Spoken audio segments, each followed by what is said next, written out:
Hey everybody, Jon Ray here, and I am joined by Dexter Gelfand, who has helped me immensely as I grow as an entrepreneur, as I deepen relationships with the people in my life, and as I learn to find peace in my body. And what we're going to be talking about today is Dex's new book, Magic at Your Disposal, some of the techniques that he uses to work with clients to help them overcome things like PTSD, injury, anxiety, fear, all of that juicy stuff that makes us uncomfortable. Dex is really good at helping us find ease in that. So Dex, maybe you can tell us just at an elevator pitch level, what is spiritual therapeutic counseling and how have you discovered it and used it with clients?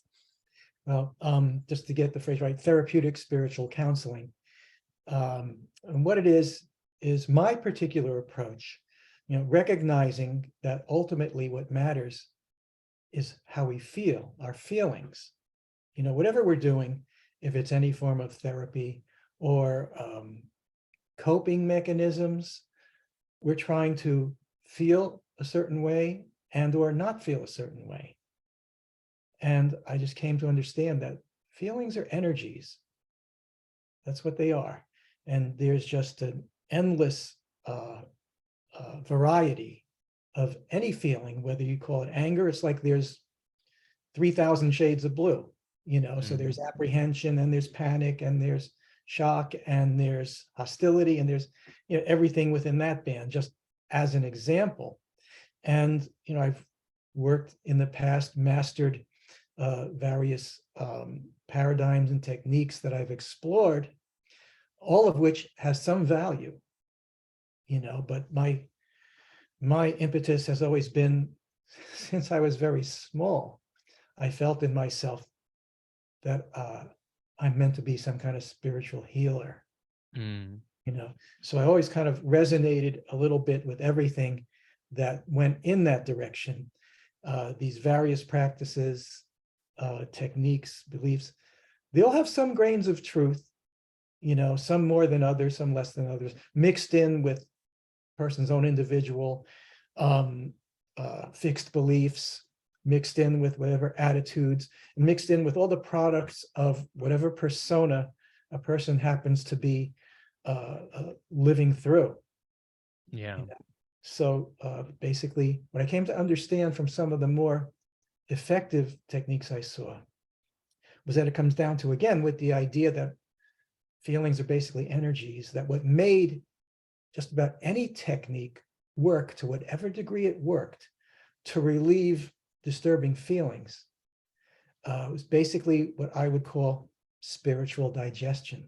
I mean, there's a very very common thought or belief going back a long time that the key to resolving traumatic effects is to try and find and isolate and go over some particular moment or incident or group of moments or incidents. We have this sort of a human flaw, human condition, which is to try to find attributions for how we're feeling. Where does this feeling come from? If I could just find, what this comes from, find what made me this way, then it would all unravel.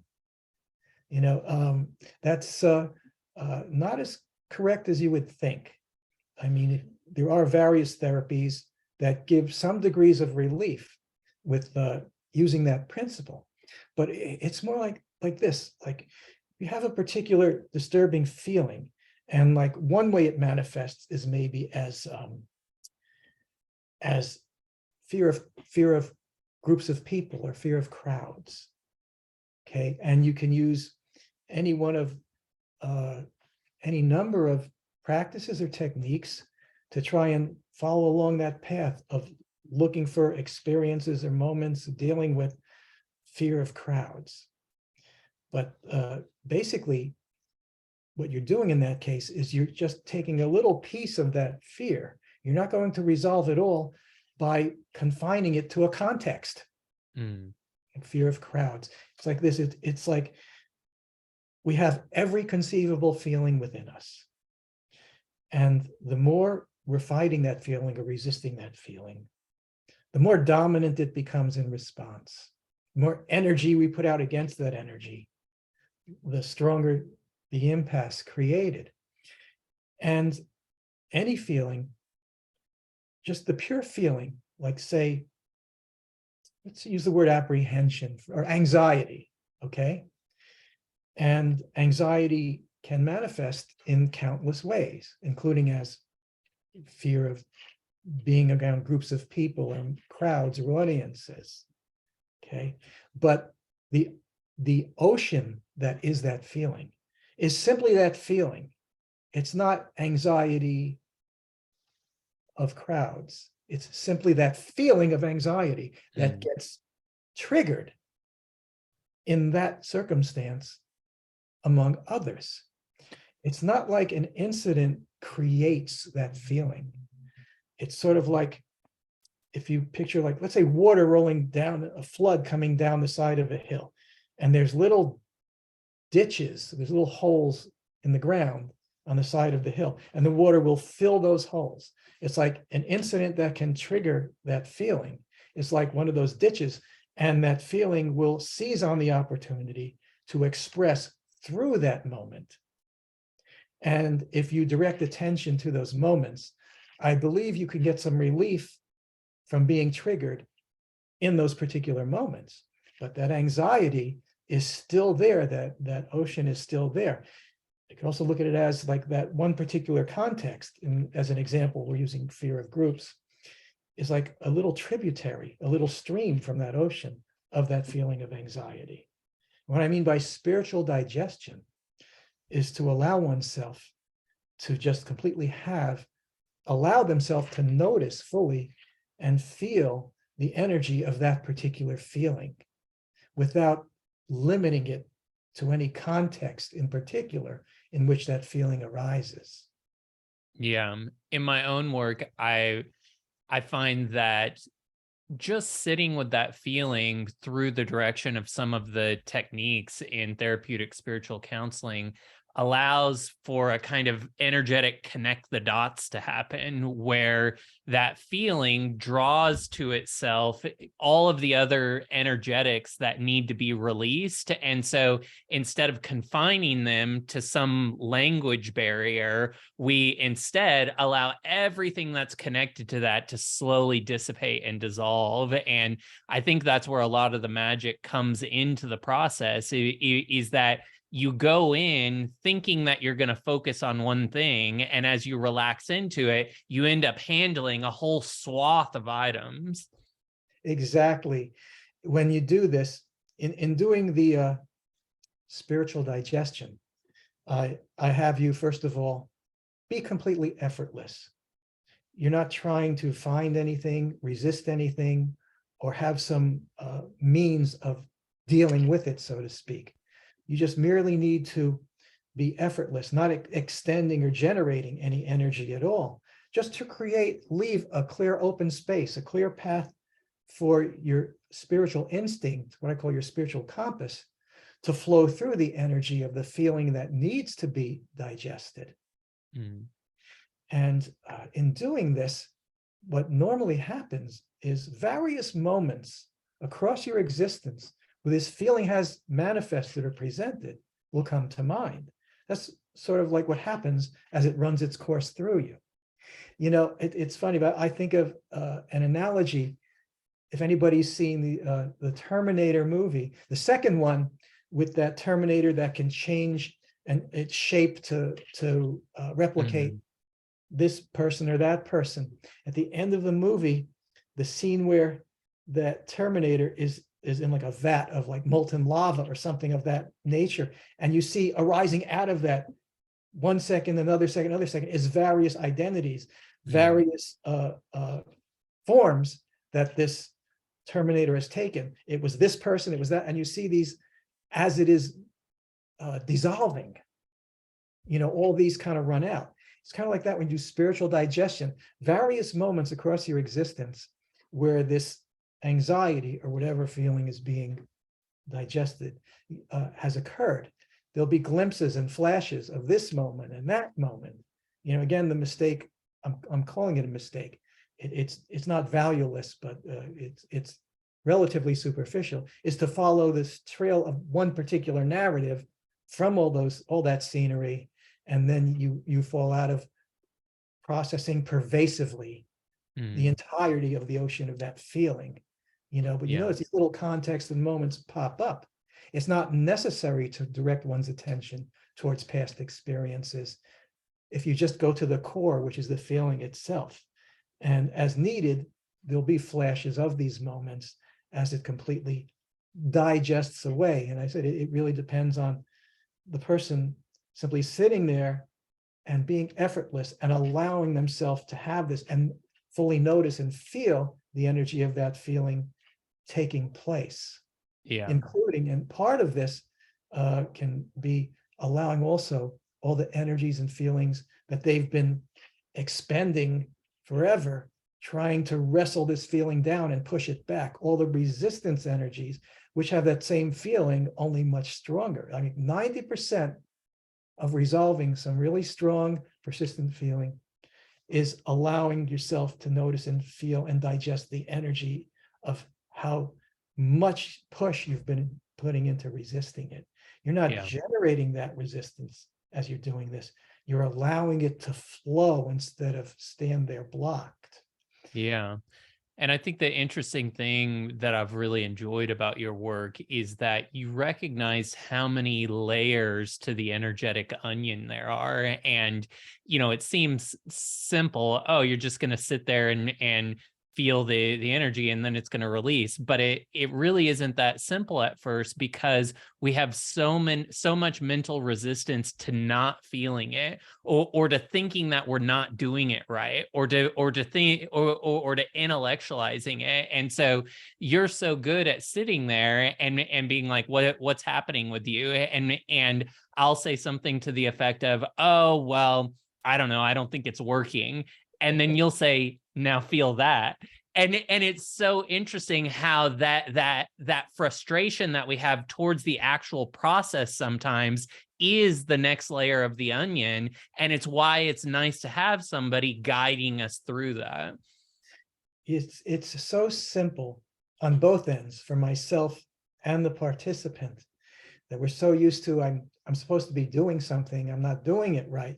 And this is it's an essence of simply being and presence, and having the presence of what is present for you. And the other practices we've done also lead us into the idea we're supposed to be doing something. Like I sometimes need to remind people, especially if they have certain backgrounds, you're not trying to find anything, you're not trying to pull something out from somewhere. All you need to allow is to allow what is present to present itself, to be present and to express. And on the end of practitioners, where they've fallen down is when a person, the basic occurrence that takes place that you're describing is basically that it's alternating back and forth between processing, digesting the energy of the undesirable feeling, and then digesting all the forms of resistance that a person has created and generated as a coping mechanism for trying to not be totally devastated by whatever the feeling is. We create all these energetic attitudes and barriers, including I can't feel anything. Anything that comes up in processing is I can't connect with that, I can't get it, I can't feel it. Every I can't turns out to be an I won't. That a person has created to try and shield themselves from something that feels too painful to experience. So there's a lot of alternating back and forth as things come up. Person can say, well, I'm trying to think of an example, but a person could say something like, that's all that needs to be done with that, and clearly, part of, I think, why I can be so effective in doing this with a person. You can get some success practicing this all by yourself, like from my book. I don't expect it's going to be to the same degree as working with me. And part of the reason for that is having done this for so long, and being the sort of intuitive, empathic person that I am, which is why I'm moved to do this kind of work. I think many people are capable of doing this just as well as me, but it's not something you can't, like to say, you can't make or train a spiritual healer. They're born, not made. I mean, I can provide the techniques, but the true spiritual healer will come to understand everything I'm teaching, but then they will put their own observations, their own intuitions, and make it better in finding their own voice in how they do it. You know, Yeah. it's not an assembly line system here. Spirituality, everything is unique. Truly everything in life. The more present you are, the more unique every moment, every experience is. Anytime you're in any place or time or situation of been here before, know what this is like, I know what this is, you're projecting instead of being present. There's presence and there's projecting. When you're fully present, everything is new and fresh and interesting. Nothing is the same as anything else or the same as a previous moment. Yeah. And I So think one of the things that, is beneficial in doing it in partnership with somebody who does have that sight to be able to kind of see the things that you can't see is that we don't know what we don't know. And part of this process is growing and expanding our awareness and our consciousness beyond where it currently is. And so to have somebody guiding you into that process where you're expanding into the unknown and you're recognizing things about yourself, maybe for the first time ever, it is powerful to have somebody that can walk you through that process and really just it's subtle direction towards maybe this is something that you can sit with, maybe this is present, and then a handful of techniques that kind of untangle some of the knots that might that are kind of solidified in a kind of resistance. There are certain things or subject matter that we come across where we have so much blame or projection towards somebody else that we're just unwilling to go to that place. And you have a handful of techniques that kind of help slowly, patiently unravel that knot so that we can get to the place where we actually can be present with something like that. And the interesting thing is that all of that blame disappears once we actually allow it to be present. yeah, that does happen. That's true. I mean, part of what I'm explaining is, having done this for as long as I have, with the intention and passion that I have for it, is I find that I feel the person's energies, and for the most part, I already know what the person's feeling. Sometimes I see the images in their mind or hear the thoughts, but that's secondary. It's just the energies and the feelings that are present. I will know when a person's hitting upon a resistance, how to bring that out in them. Sometimes a person will find a little difficulty to express something, and I can reflect back on them, and I'll use, I tend to be articulate. I'll say, there's a feeling of resignation I feel on this feeling. Yes, that's the word. Yes, that's exactly it. That happens all the time. I just can help by reflecting what I can empathically feel in the person. More and more, it's like when you started to say, when you gain consciousness or awareness of things, what's really happening is you're resolving your resistances and blocks to recognizing all that is present. That's what consciousness is. It's being able to recognize what is present. And a lot of this work, one description I can give of it is, as you progress towards the way you want to be and the way you should be, it's more and more, as you resolve your resistances, it's a matter of giving yourself permission to know and to have and to be. And this happens in layers and in stages, but that's one way of describing the whole thing. Is giving yourself permission to feel what is to be felt. Yeah. Is giving yourself permission more and more, and resolving whatever seems to be the danger of doing that.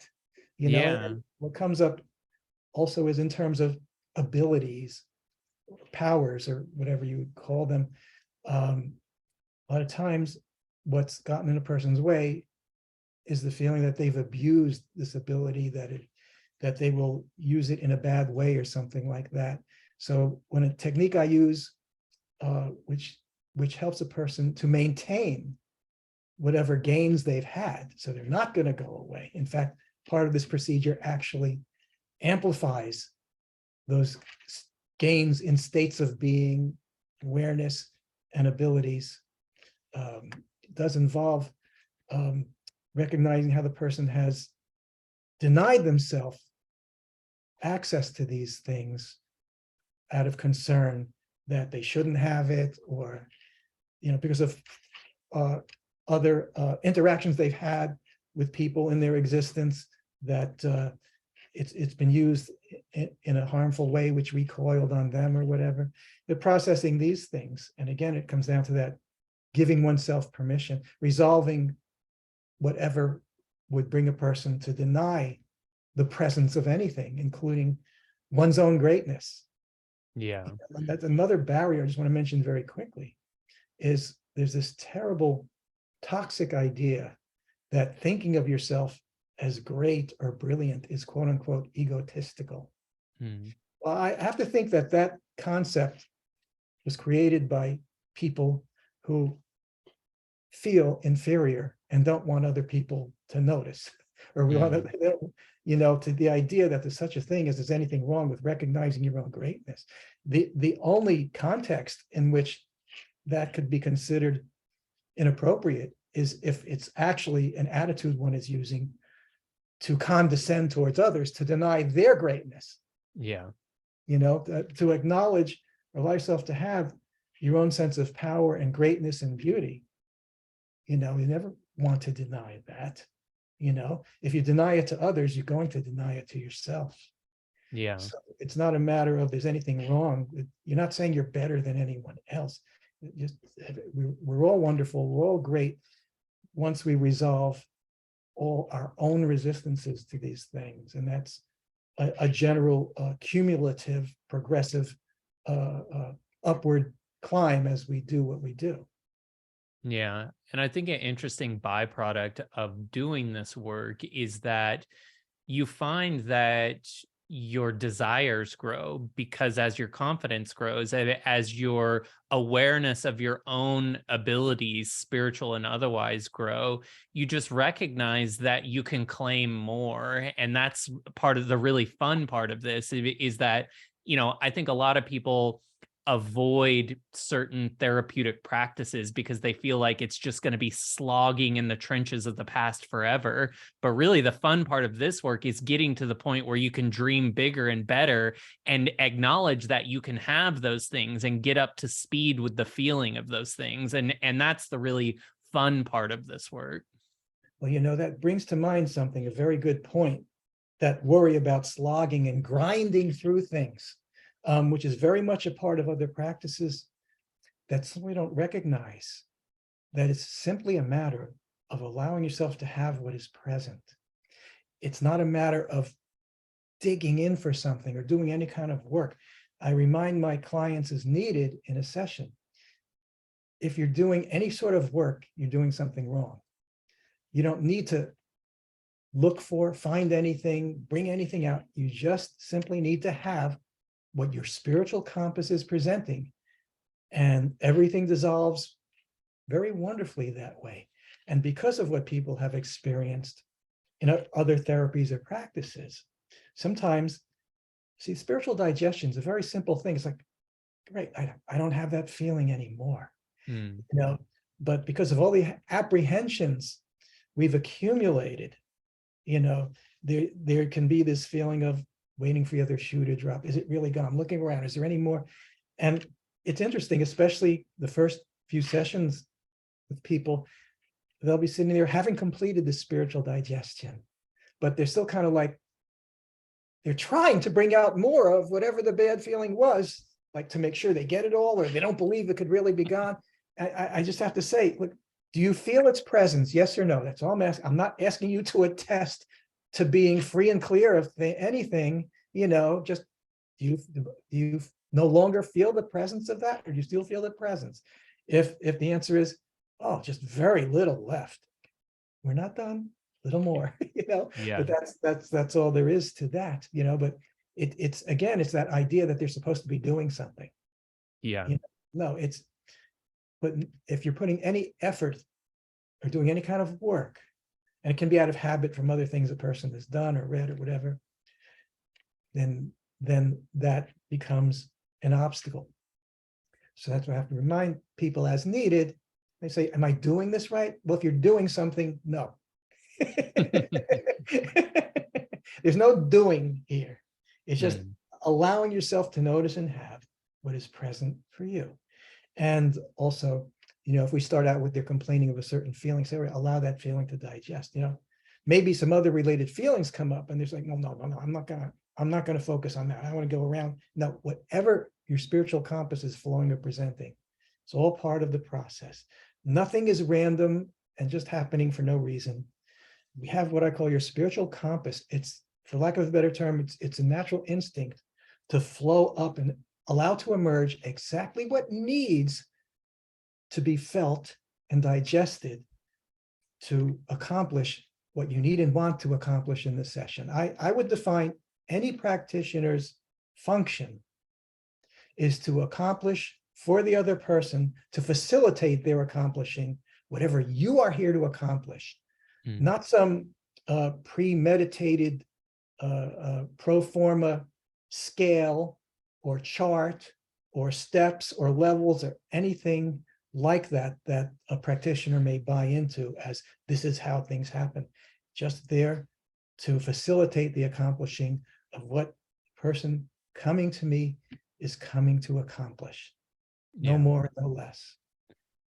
Yeah. And it's interesting how, when if I don't even want to use the word do this work, but when you become present, oftentimes for me, the manifestation at the end of a session is just kind of deep belly laughter, because it's so hilarious, and your energies are so light at the end of it that you can't believe that you're walking around with that for so long. And it's just so funny to be rid of it. And so it's an interesting experience.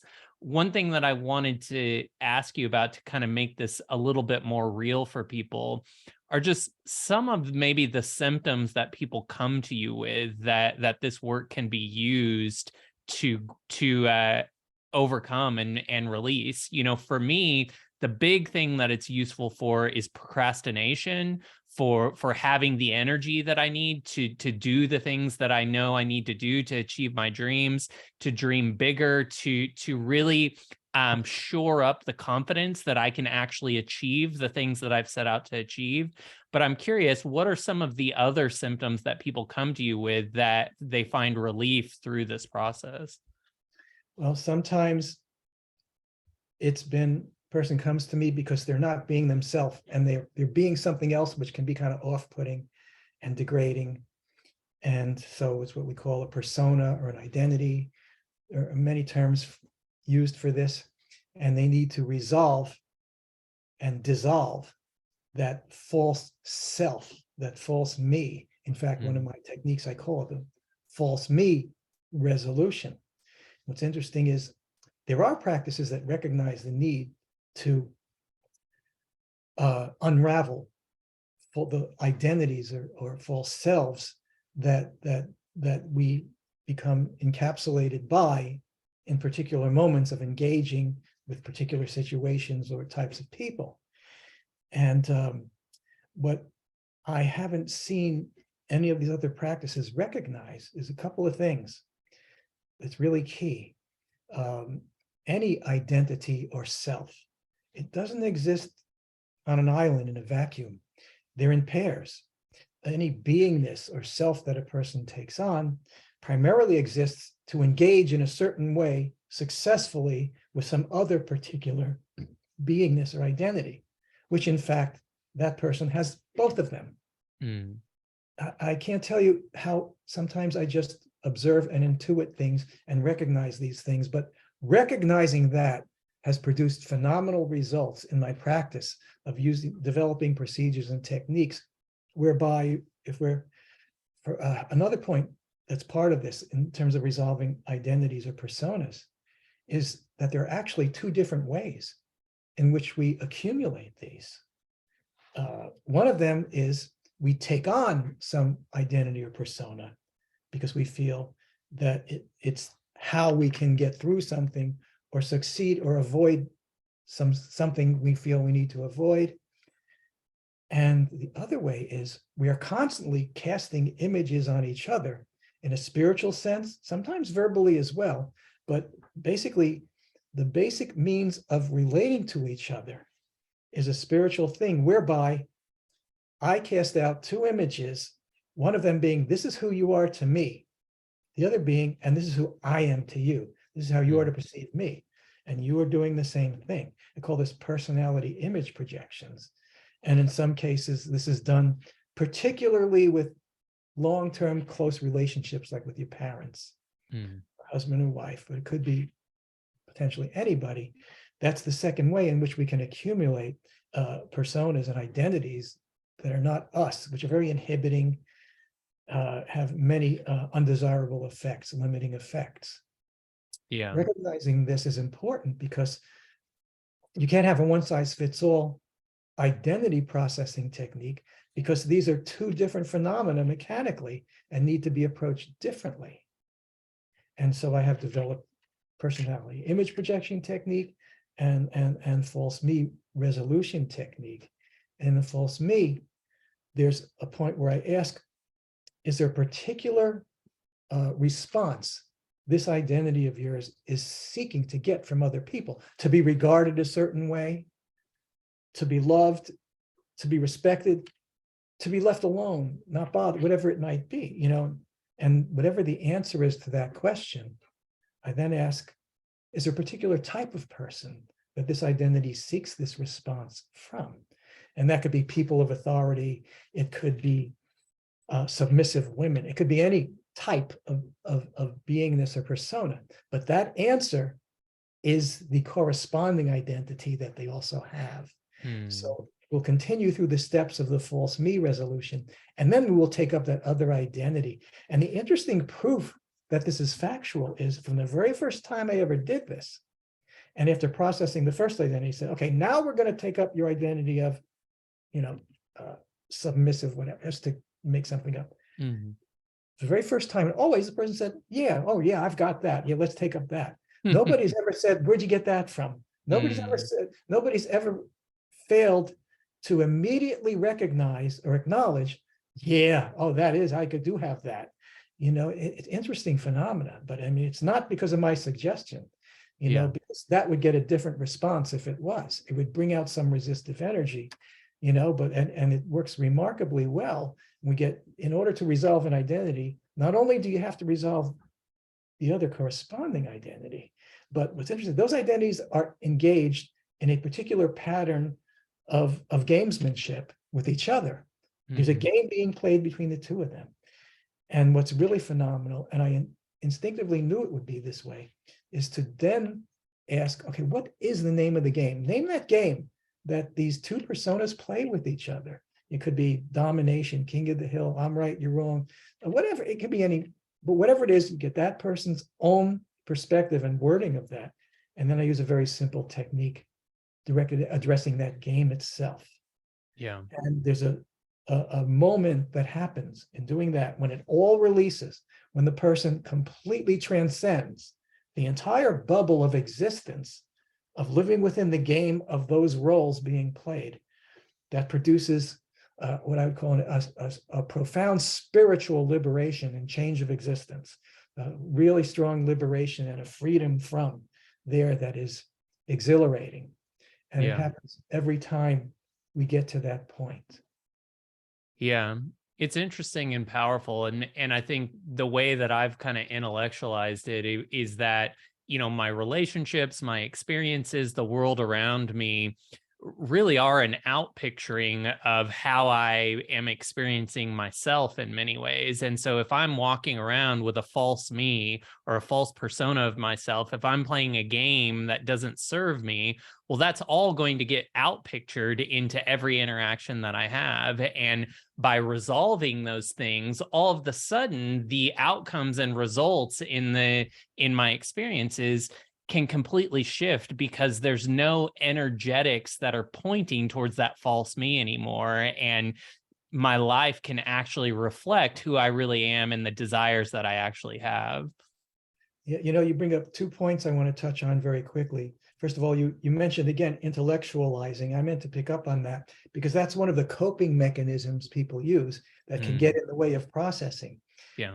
They'll sit there and intellectualize and analyze. You don't solve the feeling that way.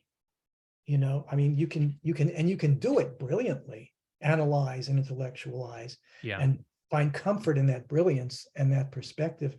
But it's essentially a Band-Aid. It's essentially a coping mechanism. And it could be even considered a form of escapism from just allowing yourself to feel what you need to feel. But that's one of the, talk about the means of resistance that get in the way that themselves need to be processed. One of them is that intellectualizing. Another is, this is way too difficult. This is going to be so hard. It's going to take forever. Those feel that's actively resisting by projecting things to be that difficult. That is in itself a form of resistance. And sometimes I will remind clients, all you need to do is not characterize this feeling in any way. Just have it as it actually presents without coloring it, characterizing it, projecting it at all. And when the person kind of turns off that doing something that they're doing and projecting it that way, it's very surprising how readily the feeling does resolve. That's where you get people looking around trying to find, is there any more of it there? No. Again, the question is, do you feel its presence, yes or no? How do I know it's gone? Do you feel its presence, yes or no? That's all. That's the only thing. I'm not asking you to certify anything. It's very simple, And I'm sorry, but what was the other point in relation to what you said? Intellectualizing. You got to kind of bring me back here. What was the other point you were making? Yeah. Well, I was just talking about how when we handle our false me's and those false games, that it outpictures into reality in a different way. We no longer have the energetics that create those false experiences that don't match our desires. Yeah, that's very true. Now that's what I was thinking. The other thought is, in that process that dissolves the game, it creates that profound liberation spiritually. I use that same process sometimes, depending on the circumstance. I call it the harmony restoration technique, the conflict resolution technique, or the opposition technique. But somebody comes to me because they're having a problem with someone in their lives, in some relationship, be their boss.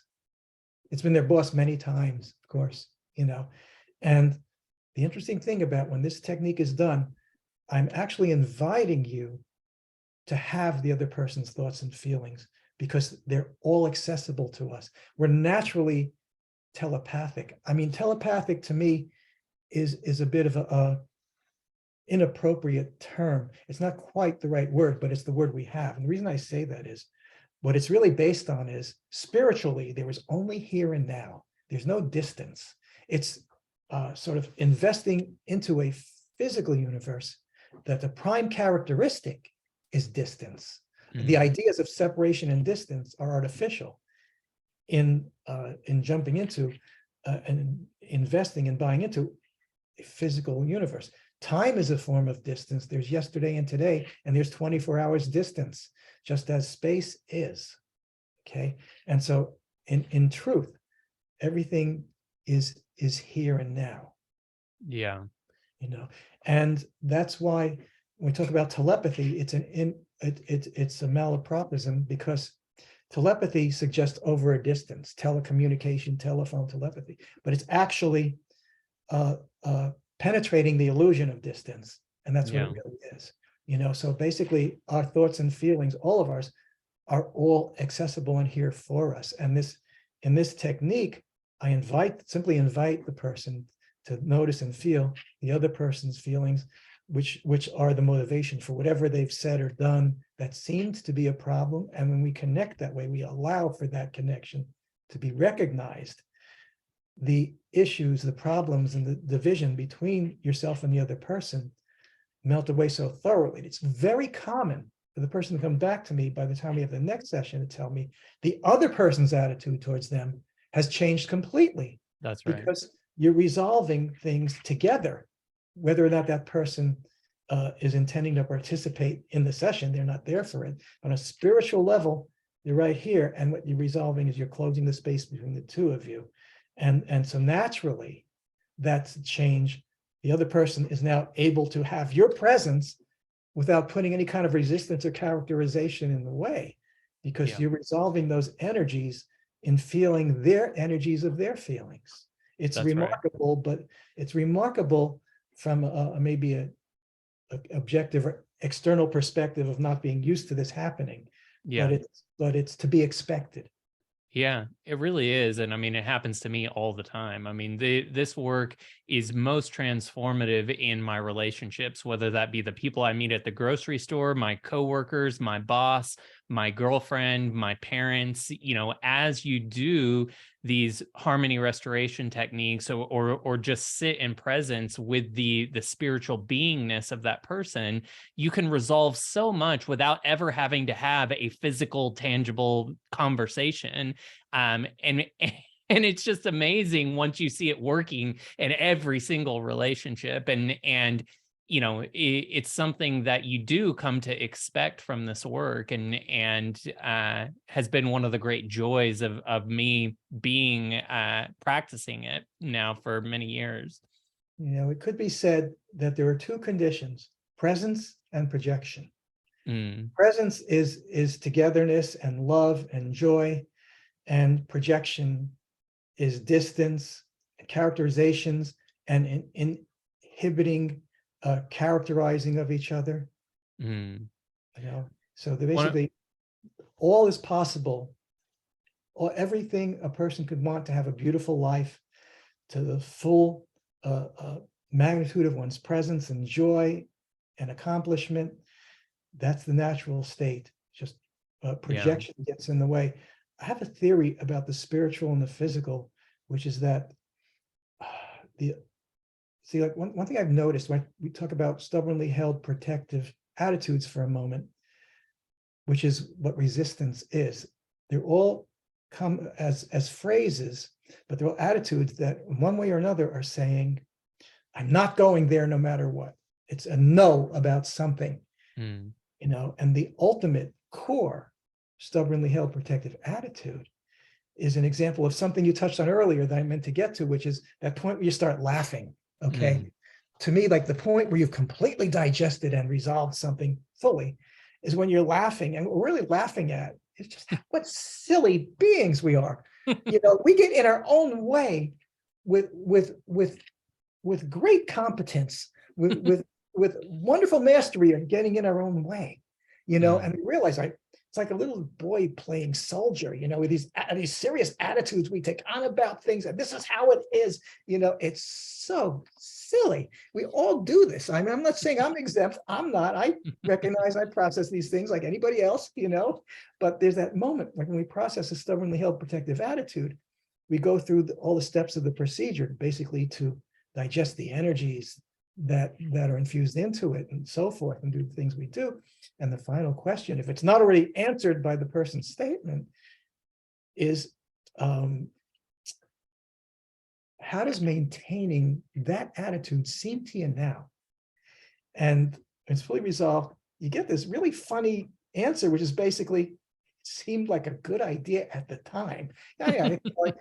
Keeping my foot in a fire seemed like a good idea at the time. Refusing to look a woman in the eye seemed like a good idea at the time. Mm. Whatever it is, and that when you recognize how ridiculous these held in place attitudes and beliefs are, like every internal programming we install of any attitude ultimately accomplishes exactly what it's intended to prevent, Mm. and prevents exactly what it's intended to accomplish. And the essential core stubbornly held protective attitude, which all others are rooted in, is in order to avoid the hurt and pain of disassociation and disconnection, I'm going to not allow people to have connection with me. And what does that create? Disconnection. Mm. And that is the core. It could be stated a lot of different ways, but basically, in order to prevent the hurt and pain of not being accepted, I'm not going to open myself up to acceptance, so I don't have that disappointment and pain. And of course, Yeah. that leaves you with nothing but unacceptance. It's a Yeah. perfect example of it. It accomplishes exactly what it is intended to prevent. And Yeah. every other single stubbornly held protective attitude we generate, and we're really good at this. Mm. It's how we resist things we don't want to feel, and has the effect of amplifying them in Yeah. every time, ultimately. See, ultimately, the theory I'm getting to about the spiritual and the physical is that I have the feeling that what it is when we as spiritual beings existing in an ocean of love and togetherness and joy, when we enter into, sign on for the game of the physical universe. And again, the primary characteristic is separation and distance. There's this great, powerful moment of shock. Where'd everybody go? They don't love me anymore? It's, I think, like one of a multitude, an infinity of similar experiences that trigger this feeling can be birth, where the child is suddenly removed from this warm togetherness with another being. It can be very, very shocking, and I think that it's the moments of shock is, just to be very brief, I don't know of any other practice that can resolve the most intense feelings of a moment of shock. Moments of shock, the strongest feelings can be feeling of betrayal, of humiliation, of abandonment. Why? Because that's that feeling of separation, unacceptance, and disconnection. That's where that all comes from. Strongest feeling there is, in terms of what to resolve, needs a special technique to penetrate it layer by layer, and has the most resistance the person's generated built into it.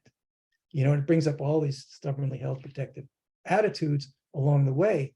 And again, what needs to be processed for the most part is all the resistance the person has generated around that, to try not to feel that shock. That Yeah. is the existence itself, I would define as love and existence. And there's all this resistance that comes from this feeling of separation. And then we're kind of all playing the game of, I'm going to condescend by putting myself above you and not fully connecting with you, and not allow myself to be open to this feeling, which generates that feeling. And so it comes back to, again, the presence and projection. The more present we are, the more we feel this here-ness of all and of love. So you could say that all the spiritual processing is in the direction of dissolving and digesting all the energy projection, to give ourselves permission to be present and have the presence of all that is. Yeah. It makes a lot of sense, and I think that you have different layers of understanding of that as you do this work. One thing that I was reminded of as you were talking about just kind of presence being timeless and not having distance embedded into it. I think a lot of times I've convinced myself that, oh, well, that's possible for me. It's possible for my business to be successful. It's possible for me to have a great relationship. But I as I have put that so far out in the distance that it never quite manifests. And if I put one of those distance labels on it, oh, I can have a successful business in the next 2 months, then all of that ickiness comes up and it shows me what I need to deal with. And so it's interesting how the purpose is to get into presence where there's a timelessness, so that you can experience the energetics and the feelings of having it now. But actually, sometimes in order to find what presence is like, we have to introduce a parameter of time to show us that we're not actually in timelessness right now. Well, yeah, the actual mechanics there are very simple. When you focus on whatever your passion is, whatever your drive may be, and you just try to connect with that, every internal opposition within you gets flushed to the surface. And from a processing perspective, that's wonderful that that's how things work. I mean, I could run a whole person's case on, tell me how you would like to be, and then get the idea and feeling and have yourself being that way. And every objection that flushes to the surface is accessible to process and digest that way. Yeah. Bringing the person to actually be able to have the feeling of having that success, that love, that beautiful life, whatever, it's simply a matter of, and that's why we have these internal oppositions on our mind, these feelings we don't want to have, because they're in exact opposition to how we want to be. And so they're being flushed to the surface by our passion, our drive to have the life we want, be the way we want to be. So actually what presents in a session is what your spiritual compass is saying. This is what is primarily getting in the way of how I want to be now. And that's why this is really such easy work and doesn't require tricky questions or some complicated form of dredging things to the surface or analyzing anything. All we ever need to do is take what is presenting. Yeah. Yeah, it's really beautiful. And as we kind of close out our conversation today, I wanted to just touch on, some of the things that people have seen relief from. I know that you've worked with people who had terrible PTSD that they were able to resolve, people who have had headaches or physical ailments. Really, this can be directed towards anything that is a discomfort in your life. Maybe you can speak a little bit to what somebody might be experiencing as the catalyst to start this work.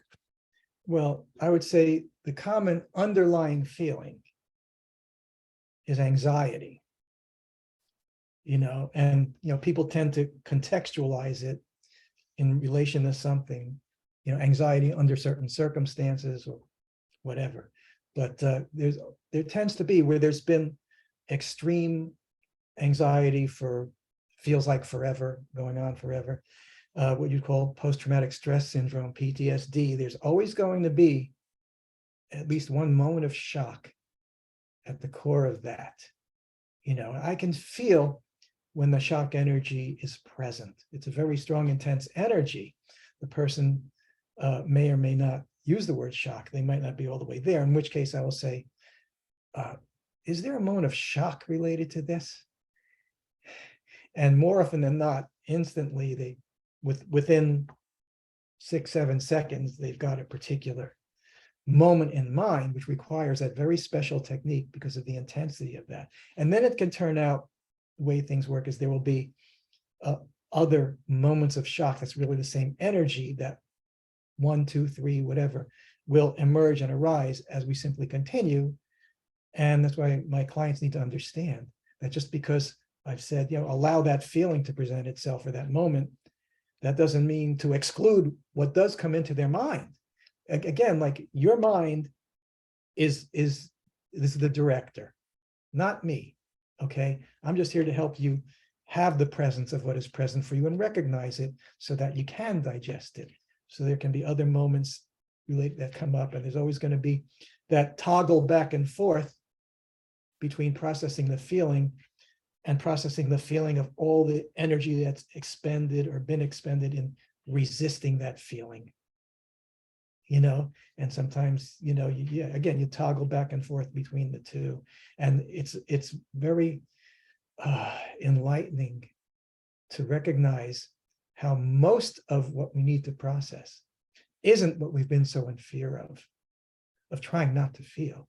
It's the trying not to feel it, which we invest all that same panic and fear into that trying and generate so much energy that when it's processed, people realize how exhaustive this has been for them mentally, and kind of like, and they can relax. And that's kind of where they bridged over from PTSD to not PTSD. Yeah. Right. It's a deep sense of relief, and it's a kind of confidence that allows you to move forward in a much more energetic and embodied way. And that obviously has tangible benefits in your career, relationships, business, etc. And I've certainly experienced many of those benefits and that deep sense of peace in my body as I've continued to do this work with you. So there's a few things that I wanted to make sure that we let people know about. You have a book that has been newly remastered Magic at Your Disposal that's available on your website, dexsessions.com. There it is right there.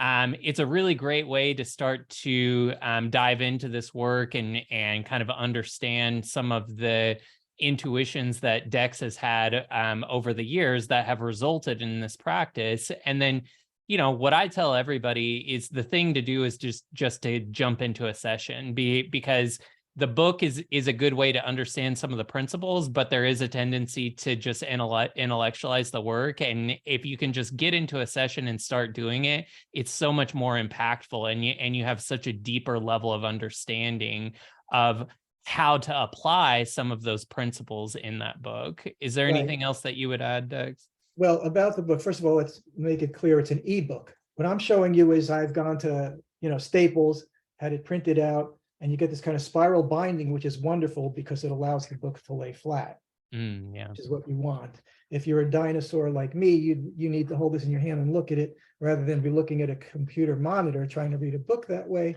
Or if that works for you better, then you've got your ebook.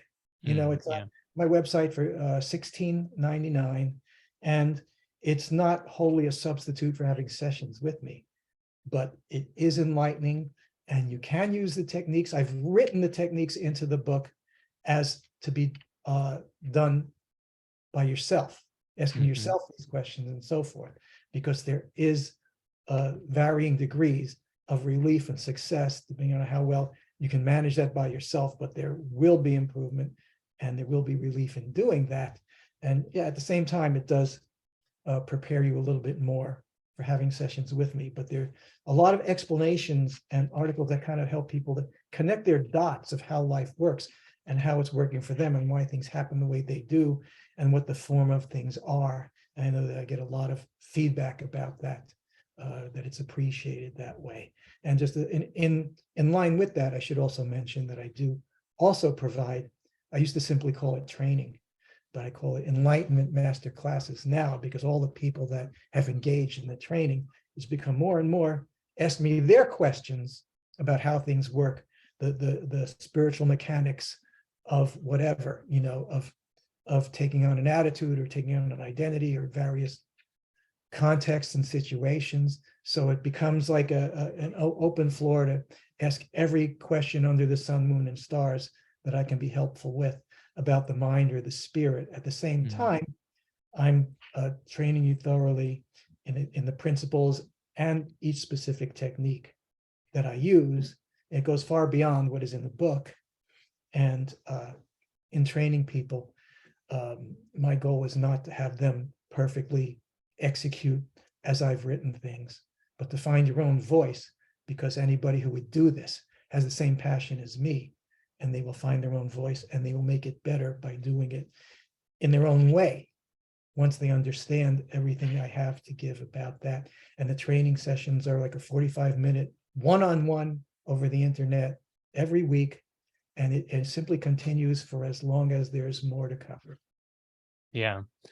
Well, I've really appreciated working with you over the years, and it certainly had infinite value in every subject domain of my life. So I honor and thank you for spending some time with me. And if you're looking to dip your toe in the water, get the book. If you're looking to dive right in, book a session and maybe get some training from Dex, it's dexsessions.com. And I highly recommend it. We'll probably do some more of these videos. And so until the next one, we'll see everybody later. Thanks, Dex. You're very welcome, John, and everybody is always invited to reach out to me with any questions they have. All right. Bye. Signing off.